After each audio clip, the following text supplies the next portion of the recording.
ప్రశాంతంగా టీజీ ఎఫ్సెట్ 2026 తొలి రోజే 93% హాజరు.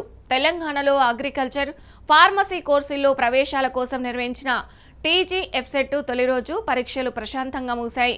2026-27 విద్యా సంవత్సరానికి సంబంధించిన ఈ పరీక్షలు రాష్ట్ర వ్యాప్తంగా విద్యార్థులు ఉత్కంఠ రేపగా మంచి హాజరుతో విజయవంతంగా పూర్తయ్యాయి. తెలంగాణ ఉన్నత విద్యా మండలి తరపున జవహర్లాల్ నెహ్రూ టెక్నాలజికల్ యూనివర్సిటీ హైదరాబాదు ఈ పరీక్షలను నిర్వహిస్తుంది.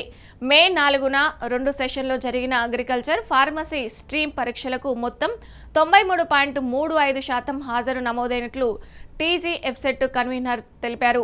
ఇక ఉదయం 9 గంటల నుంచి మధ్యాహ్నం 12 గంటల వరకు జరిగిన తొలి సెషన్కు 30,333 మంది అభ్యర్థులు నమోదు చేసుకోగా 28,046 మంది హాజరయ్యారు. అంటే 92.46% హాజరు నమోదైంది. ఇక 2,287 మంది గైహాజరయ్యారు. మధ్యాహ్నం 3 గంటల నుంచి సాయంత్రం 6 గంటల వరకు జరిగిన రెండో సెషన్కు 30,253 మంది నమోదు చేసుకోగా 28,241 మంది పరీక్ష రాశారు. ఇక ఈ సెషన్లో 93.35% హాజరు నమోదైంది. ఇక 2,012 మంది గైహాజరయ్యారు. రెండు సెషన్లోనూ పెద్ద సంఖ్యలో అభ్యర్థులు హాజరు కావడం ఈ కోర్సులపై విద్యార్థుల్లో పెరుగుతున్న ఆసక్తికి నిదర్శనం. రాష్ట్ర వ్యాప్తంగా పరీక్ష కేంద్రాల వద్ద ఉదయం నుంచే విద్యార్థుల రద్దీ కనిపించింది. చాలా మంది ముందుగానే కేంద్రాలకు చేరుకొని హాల్ టికెట్లు, గుర్తింపు పత్రాలు పరిశీలించుకొని పరీక్ష హాల్లోకి ప్రవేశించారు. ఎక్కడా పెద్దగా ఇబ్బందులు లేకుండా పరీక్షలు క్రమబద్ధంగా జరిగాయి.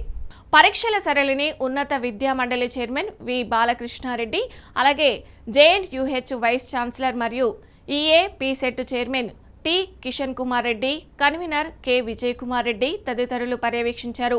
ఉన్నత విద్యా మండలి secretary Sriram Venkatesh, register K Venkateswara Rao కూడా ఈ కార్యక్రమంలో పాల్గొన్నారు. రాష్ట్రంలోని వివిధ జోన్లలో కూడా హాజరు శాతం గణనీయంగా నమోదైంది.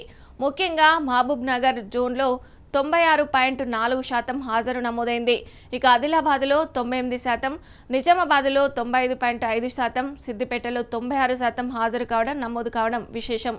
ఇక ఇది రాష్ట్ర వ్యాప్తంగా అగ్రికల్చర్, ఫార్మసీ కోర్సులపై విద్యార్థులు ఉన్న ఆసక్తిని స్పష్టంగా తెలియజేస్తుంది.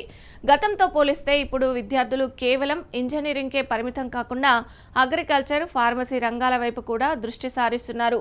వ్యవసాయ రంగంలో ఆధునిక సాంకేతికతలు, పరిశోధన అవకాశాలు, ఫుడ్ ప్రాసెసింగ్, అగ్రి బిజినెస్ వంటి రంగాలలో అవకాశాలు పెరుగుతుండగా ఫార్మసీ రంగంలో ఔషధ తయారీ, క్లినికల్ రీసెర్చ్, ఫార్మాస్యూటికల్ కంపెనీలలో ఉపాధి అవకాశాలు విస్తరిస్తున్నాయి.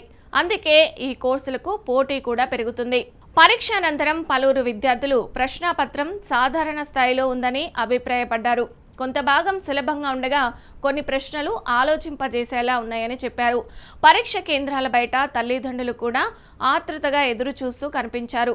పిల్లలు బాగా రాశారనే నమ్మకంతో చాలా మంది సంతోషం వ్యక్తం చేశారు. మొత్తంగా చూస్తే టీజీ ఎఫ్సెట్ అగ్రికల్చర్, ఫార్మసీ స్ట్రీమ్ తొలి రోజు పరీక్షలు విజయవంతంగా ముగిశాయి. ఇక 93% పైగా హాజరు కావడం విద్యార్థులు ఉన్న పోటీ భావనను తెలియజేస్తుంది.